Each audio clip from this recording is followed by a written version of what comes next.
welcome back to the Evermore YouTube channel. It's Chris back with my rant stroke thought of the day. And surprise, surprise to nobody, it's all about the ticket situation at Newcastle United. Yes, short after the great news of Joe Linton signing a new contract, this has now dropped on the fan base, and it's got a few people talking one way or the other, and it seems to be probably the other, which is people being a bit disappointed by the rise in ticket prices. So just trying to break this down, just give you a bit of an opinion and perspective on it. Really, I can't sit here and scream and shout and swear because I don't have a season ticket, so it doesn't affect me in terms of that regard. I gave up my season ticket years ago when Ashley pissed me off and I never went back, and you used to be able to get a ticket for love nor money. They were handing them out in the middle of the town along with lighters, 5 for £1. Here, have a ticket to the match. But not anymore since the takeover happened. Obviously, they're a bit more gold dust, rock and horse shit since then. But there's a lot of fans here who are going to get absolutely battered by this increase. Now, the headline figures of the increase, like anything else, I work in sales. I know exactly how this works. You put a price increase up, you pick your lowest price increase, your highest price increase, and you work out an average. That's what you do.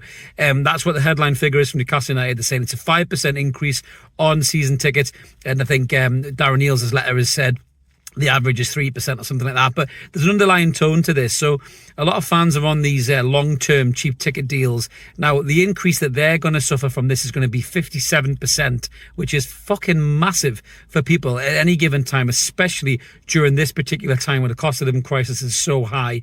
And I think that's what struck the chord with a lot of people on this one, is it's really tough out there for anybody to do fucking anything these days. It really is. You know, your council tax has gone up, your electricity bills have gone up, your food shopping's fucking ridiculously overpriced, everything's expensive. You can't go anywhere. 20 quid in a supermarket will probably buy you 3 or 4 fucking items if you're lucky these days. Everything's so goddamn expensive because of the state of the country that we live in. I can't get into that in more detail because A, we're not a political podcast, and B, I just can't do it. But the country and the way people survive in this country is fucking horrific. Everybody's been dragged down to the next wealth category below them. You know, the middle class people are now struggling to make ends meet and, you know, considering themselves working class. The working class people who are struggling in the first place are in poverty, and an increase in anything is going to kick you hard in between the legs. And whether it's 5%, 3% or 57, it is going to hurt you. There's no doubt about that. And we've talked about this before. Now, the problem that I have with the world of football in general is it's obscenely wealthy. And I don't mean a little bit wealthy. You know, I'm not talking Scrooge McDuck wealthy swimming in a fucking bin here. It's obscenely wealthy. You know, the way people get paid, the money that gets flung around in this world. Why do you think the Saudi Arabian PIF are involved in it in the first place?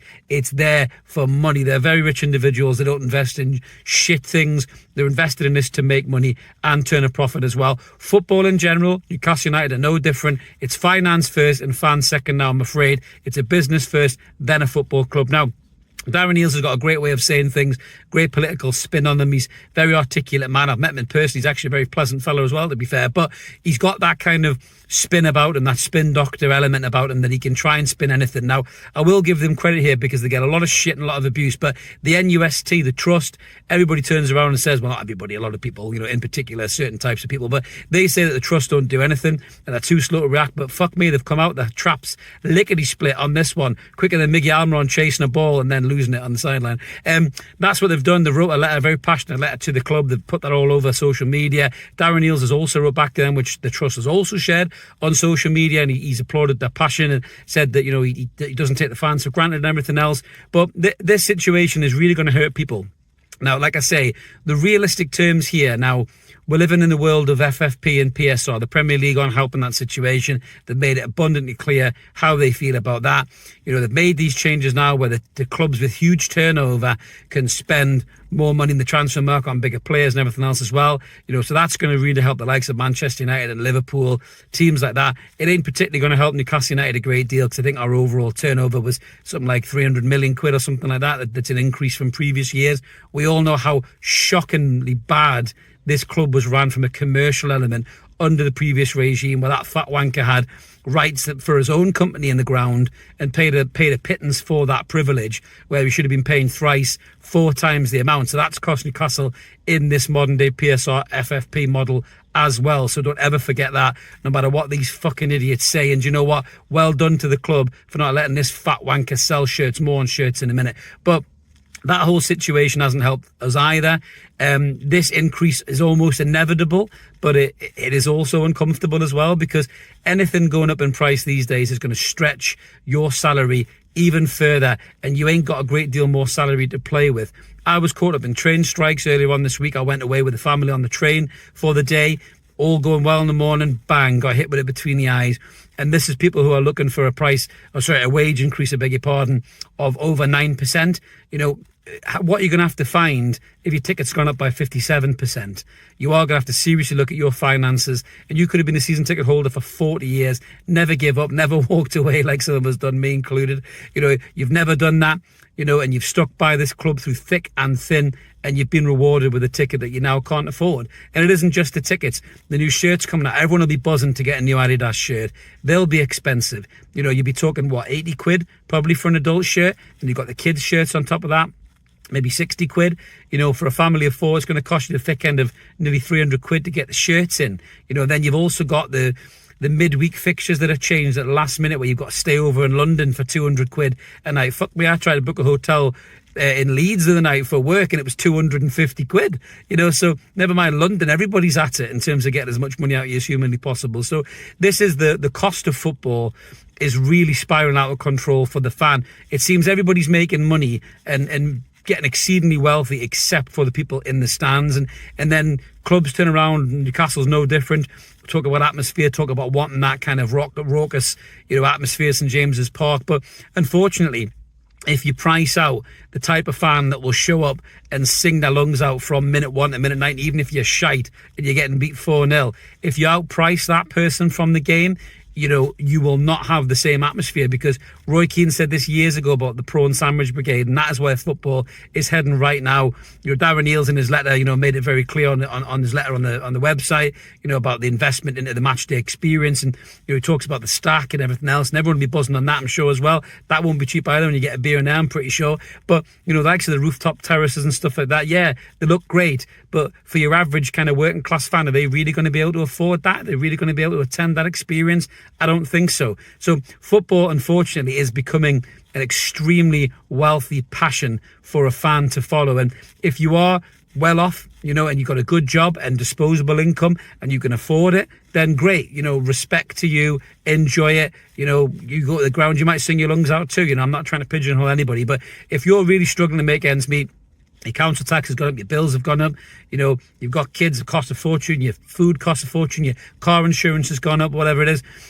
All of these things are going to add up to maybe equaling that you can no longer go to Newcastle United. And that's really sad. That's really sad that football fans can't afford to go and follow this passion, that they can. And everyone says Newcastle fans will always find a way. I'm sure there'll be a comment smashed in this video as well about that, but they do always find a way. But sometimes you just can't find a way financially, practically, logically. You can't do it. So in closing on this, I understand why the club has done it.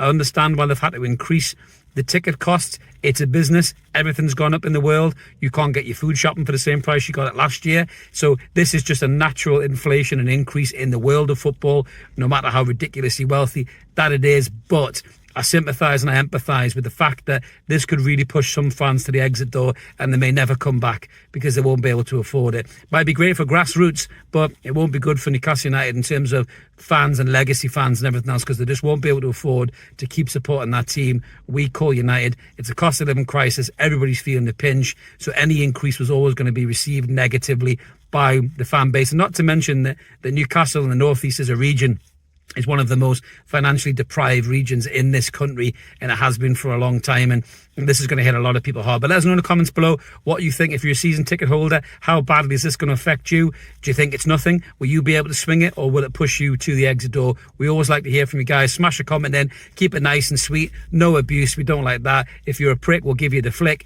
but most of the time we have some great comments, and we always encourage that engagement. So smash that comment in, subscribe if you haven't. We're over 7,000 subs now. We'd love to have you involved. Like the video, help the channel grow. It's all free content. If you want to be a member, there is an option there. Shite side cheaper than a season ticket, only a couple of quid a month, but smash whichever option suits you best. Have a belt a day. I hope this hasn't hit you too hard. Don't let it upset you. It can really weigh heavy on the mind, and it can hurt you and take you to a really dark place, but don't let it do that.